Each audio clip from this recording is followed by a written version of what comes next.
안녕하세요. 감성동네 복덕방 락원입니다. 오늘의 주제는 판교서 열리는 연봉대전, 돈보다 인재 이동이 더 무섭다입니다. 최근 언론사의 뉴스 기사를 보면 게임업계의 연봉 인상에 대한 기사를 심심치 않게 볼 수 있었습니다. 이러한 연봉 인상은 2월 1일 주식회사 넥슨을 필두로 넷마블, 컴투스, 게임빌, 크래프톤 등의 게임 업계를 넘어 직방과 토스, 당근마켓 등 ICT 업계 전반으로 퍼져나가고 있는데요. 이들 회사의 연봉 인상의 금액 폭도 한 번에 800만원부터 2천만원까지 단일 상승으로는 굉장히 높은 금액으로 인상해주고 있습니다. 뿐만 아니라 개발 직군의 파격적인 대우를 통한 인재 영입에 치열한 경쟁을 벌이고 있는데요. 이 기업들의 연봉 및 우대 조건을 보면 높은 초봉 금액부터 시작해서 연봉 보너스와 스톡 옵션, 그리고 계약금의 형태로 일시에 지급하는 샤이닝 보너스까지 신입과 경력을 가리지 않고 좋은 대우를 약속하고 있어요.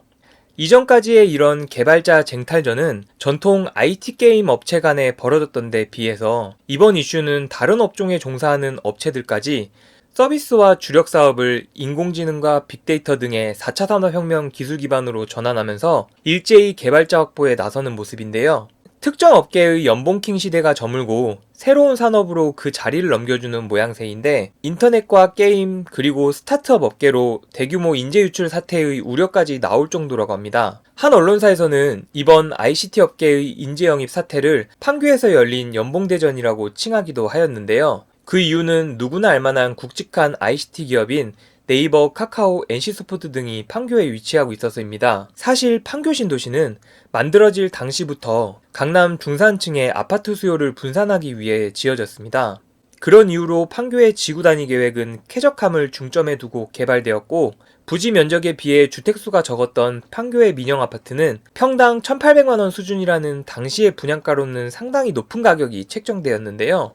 때문에 판교 신도시는 소득 수준이 높은 가구로 형성이 되었고, 지금의 판교 신도시가 만들어졌습니다.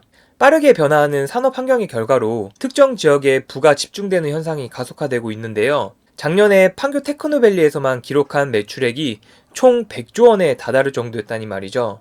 뿐만 아니라 대학의 취업 축하 문화도 많이 달라진 모습입니다.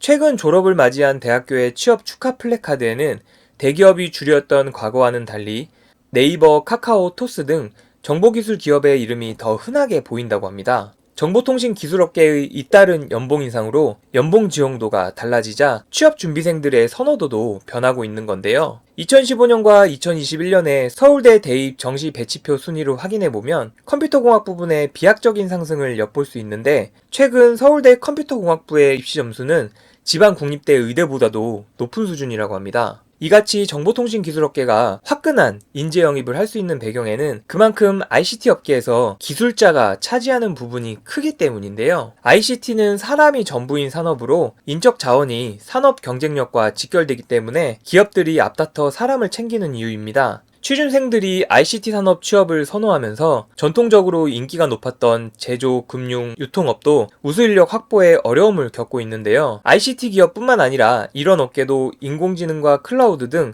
ICT와의 융합을 통한 신성장 동력 발굴이 절실하기 때문에 관련 인력을 모집은 하고 있지만 만만치 않은 상황이라고 합니다. 특히 제조업은 공장 등 제조시설과 연구개발을 위한 비용 지출이 커서 이렇다 할 설비 투자가 필요 없는 ICT 기업보다 인건비를 확대하기가 쉽지 않고요. 이렇게 급변하는 4차 산업에 대해서 인력 공급에 대한 정책적 뒷받침은 그럼에도 아직 많이 부족한 모습인데요. 컴퓨터공학의 수요 폭증에도 관련 학과의 모집 정원은 턱없이 부족하다는 평가입니다. 우리나라 최상위권 대학인 서울대는 최근 10년간 컴퓨터공학과의 정원이 55명에서 변동이 전혀 없었고, 고려대와 연세대 또한 마찬가지였어요. 국내의 까다로운 비자 문제로 글로벌 인재를 유치하기 힘들었던 점도 한몫하였고, 점점 커져나가는 4차 산업 시대에서 ICT 산업의 인재 부족 사태는 단기간에 해결되기 힘들어 보이는 상황입니다. 이런 상황에서 판교로 인재가 집중되는 현상은 개인적으로 부의 집중화보다 더 큰 파장을 불러온다고 생각하는데요. 높은 학력을 가진 사람들이 모이는 지역은 학벌의 대물림 현상으로 시간이 지날수록 지역 학군이 발전할 수밖에 없죠. 또한 그러한 배경을 지원할 수 있는 높은 소득까지 받쳐준다면 주거 선택에 있어 최상의 조건이 될 수밖에 없기 때문에 판교는 현재에도 그렇지만 미래에 정말 심상치 않은 곳이 될 거라고 생각을 합니다. 또한 이 인력풀은 본인의 자산에 맞춰 판교보다 저렴한 금액대의 대체 주거지역으로 파동이 번져나갈 것인데요. 판교와 연결되는 교통편이 좋은 지역들도 앞으로 지켜볼 필요가 있을 듯한데, 특히 운행 속도가 완행 노선인 경우 시속 71km이고 급행의 경우 무려 107km여서 GTX에 버금갈 정도로 빠른 월판선의 가치를 주목해볼 필요가 있습니다. 다음 시간에는 이 월판선에 대해서 한번 알아보도록 할게요. 이상으로 감성동네 복덕방 락원이었습니다. 제 채널에 오시면 다양한 부동산 정보와 아파트 단지들을 살펴보실 수 있습니다.